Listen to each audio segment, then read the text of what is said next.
খালেদা জিয়া ও তারেক রহমানের সার্বিক নিরাপত্তা নিশ্চিত করতে বিএনপির পক্ষ থেকে গুরুত্বপূর্ণ সিদ্ধান্ত নেওয়া হয়েছে। সাবেক প্রধানমন্ত্রী ও বিএনপি চেয়ারপারসন বেগম খালেদা জিয়া এবং দলের ভারপ্রাপ্ত চেয়ারম্যান তারেক রহমানের প্রধান নিরাপত্তা কর্মকর্তার দায়িত্ব পেয়েছেন ব্রিগেডিয়ার জেনারেল অবসরপ্রাপ্ত ডক্টর এ.কে.এম. শামসুল ইসলাম। বিএনপির জ্যেষ্ঠ যুগ্ম মহাসচিব রুহুল কবির রিজভী গণমাধ্যমে পাঠানো এক বিজ্ঞপ্তিতে এ তথ্য জানান। বিজ্ঞপ্তিতে বলা হয়, বর্তমান পরিস্থিতি বিবেচনায় দলীয় শীর্ষ নেতৃত্বের সার্বিক নিরাপত্তা জোরদার করার লক্ষ্যে এই নিয়োগ দেওয়া হয়েছে।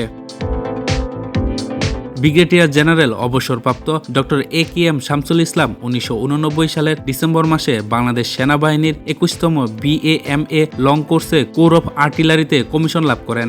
শিক্ষা জীবনে তিনি একাধিক কৃতিত্বের স্বাক্ষর রেখেছেন। 8ম শ্রেণীতে ময়মনসিংহ জেলায় প্রথম হয়ে ট্যালেন্ট পুলে বৃত্তি অর্জন করেন তিনি। কুমিল্লা ক্যাডেট কলেজ থেকে SSC ও HSC পরীক্ষায় কুমিল্লা বোর্ডে মেধা তালিকায় শীর্ষস্থান লাভ করেন। তিনি চট্টগ্রাম বিশ্ববিদ্যালয় থেকে প্রথম শ্রেণীতে ব্যাচেলর অফ সায়েন্স ডিগ্রি অর্জন করেন এবং defence services command and staff college থেকে মাস্টার্স ইন ডিফেন্স স্টাডিজ সম্পূর্ণ করেন। এছাড়া ফিলিপাইন ক্রিশ্চিয়ান ইউনিভার্সিটি থেকে ম্যানেজমেন্টে মাস্টার্স ডিগ্রি অর্জন করে স্বর্ণপদক পান। বাংলাদেশ ইউনিভার্সিটি অব প্রফেশনালস থেকে মিলিটারি টেকনোলজিতে মাস্টার্স ডিগ্রি এবং জাহাঙ্গীরনগর বিশ্ববিদ্যালয় থেকে বাংলাদেশের নিউক্লিয়ার সিকিউরিটি বিষয়ে PhD ডিগ্রি অর্জন করেন, যা এই বিষয়ে দেশের প্রথম ডক্টরেট হিসেবে বিবেচিত।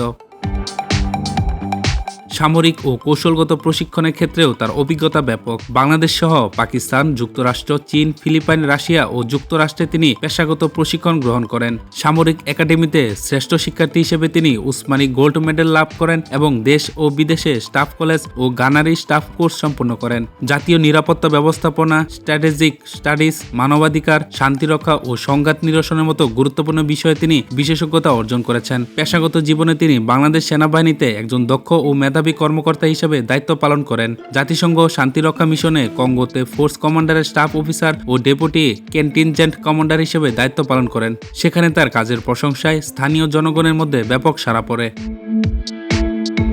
এছাড়া তিনি ইরাকে প্রশিক্ষণ বিশেষজ্ঞ ও উপদেষ্টা হিসেবে কাজ করেছেন, যেখানে ইরাক সরকারের উচ্চ পর্যায়ের কর্মকর্তাদের গণতন্ত্র, সুশাসন, সিভিল সোসাইটি উন্নয়ন ও কমিউনিটি পুলিশিং বিষয়ে প্রশিক্ষণ দেন।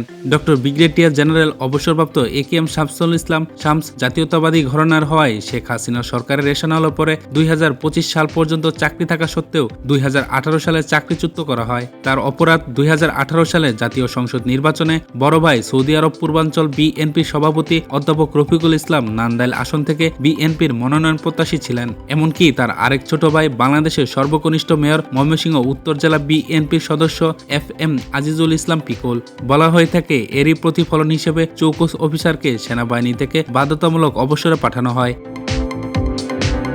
অবসর গ্রহণের পর একাডেমিক ও গবেষণা ক্ষেত্রেও তিনি সক্রিয় রয়েছেন। তিনি ইন্ডিপেন্ডেন্ট ইউনিভার্সিটি বাংলাদেশে প্রফেসর হিসেবে যুক্ত আছেন এবং বিভিন্ন বিশ্ববিদ্যালয়ের নেতৃত্ব, গণতন্ত্র, রাজনীতি, গবেষণা ও নীতি নির্ধারণ বিষয়ে কাজ করে আসছেন। বিএনপির পক্ষ থেকে আশা প্রকাশ করা হয়েছে, তার দীর্ঘ সামরিক অভিজ্ঞতা ও আন্তর্জাতিক কাজের দক্ষতা দলীয় শীর্ষ নেতৃত্বের নিরাপত্তা নিশ্চিত করতে গুরুত্বপূর্ণ ভূমিকা রাখবে।